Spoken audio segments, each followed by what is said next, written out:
Olá pessoal, seja muito bem-vindo a mais uma dica aqui do DevPleno. Eu sou o Túlio Faria e hoje a gente vai falar mais um pouquinho sobre programação funcional e vou mostrar o exemplo para vocês do que eu quero dizer dentro de um componente em React. Bom, a primeira coisa que eu queria deixar claro para vocês é que cada vez mais eu venho programando mais funcional, né? Então mais próximo de programação funcional, e muita coisa que a gente às vezes via com algum preconceito, a gente começa a entender o porquê que realmente faz sentido ser da forma que é. Então, o que eu queria dizer para vocês hoje é o seguinte, toda vez que você for pensar em utilizar o this, né, então se você tentar utilizar o this aqui, this alguma coisa, por exemplo, igual tem nesse componente aqui, até do exemplo do React recursivo, pense 10 vezes antes, tá? Então se você for colocar um this.state, alguma coisa, pensa 10 vezes antes. Por quê? Toda vez que você tem um this, você tem um estado interno nesse componente, tá? Ou nessa classe, tá? Então se a gente fosse utilizar ES6 sem ser aqui no React, toda vez que a gente está utilizando this, a gente tem uma classe, tá? Então, qual que é o problema disso? Se eu estou utilizando this, naturalmente essa função, ou esse método aqui, ele já não é mais puro, ele não é uma função pura.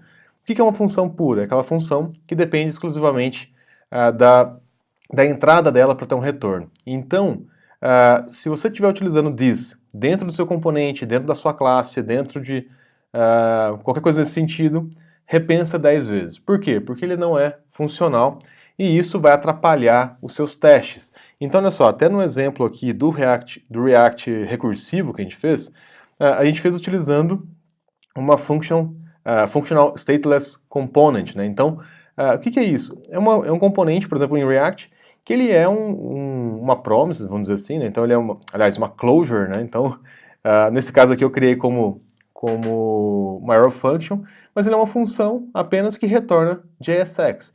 Então aqui eu não tenho this, né? Eu tenho esse contexto aqui que eu posso guardar algumas variáveis. Então eu poderia colocar uma constante aqui dentro e algo nesse sentido.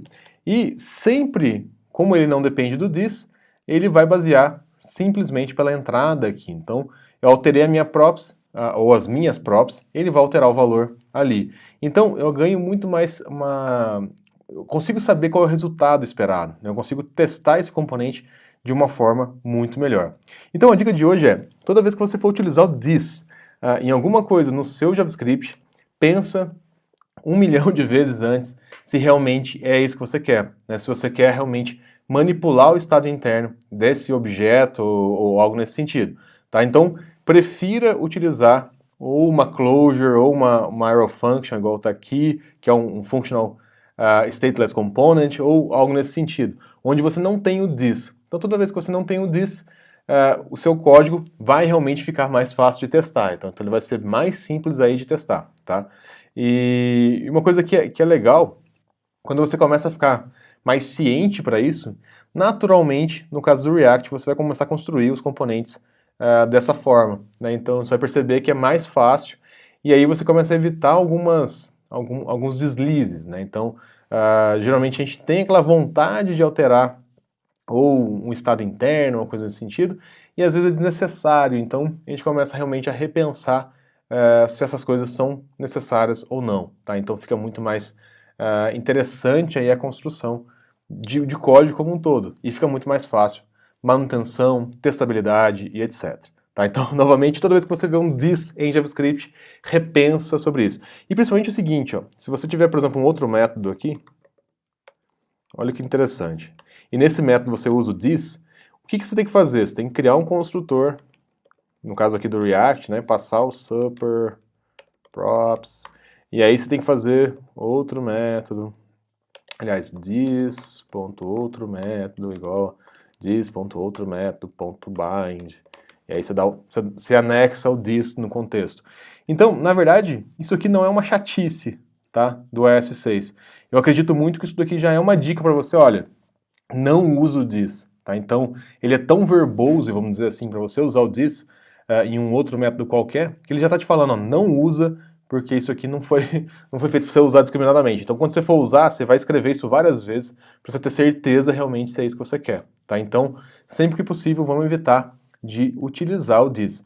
Obviamente, né, tem algumas situações que a gente não consegue, então até em alguns exemplos que a gente já tem aqui no canal, a gente criou algumas aplicações em React, a gente utiliza o disk, mas a gente utiliza o disk dentro de um componente só, né? Então, e aí depois a gente replica esse state do componente para frente, vamos dizer assim, para os filhos dele através de uma passagem de props, tá? Mas evitem usar o disk, que vocês vão ver que o código aí vai ficar muito mais fácil.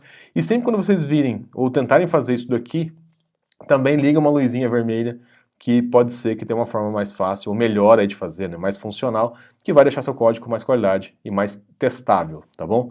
Bom, pessoal, essa é a dica de hoje. Se você já é inscrito não é inscrito no canal ainda, né, não deixe de se inscrever, clicar no sininho aí para você ser notificado toda vez que a gente postar um vídeo novo. Vai em facebook.com/devplano, faz a mesma coisa, então curte a gente lá, pede para receber os conteúdos primeiro. Vai em devplano.com, sempre tem conteúdo novo lá, então deixe seu e-mail também que a gente manda um resumo semanal para vocês. E eu vejo vocês no próximo vídeo. Até lá!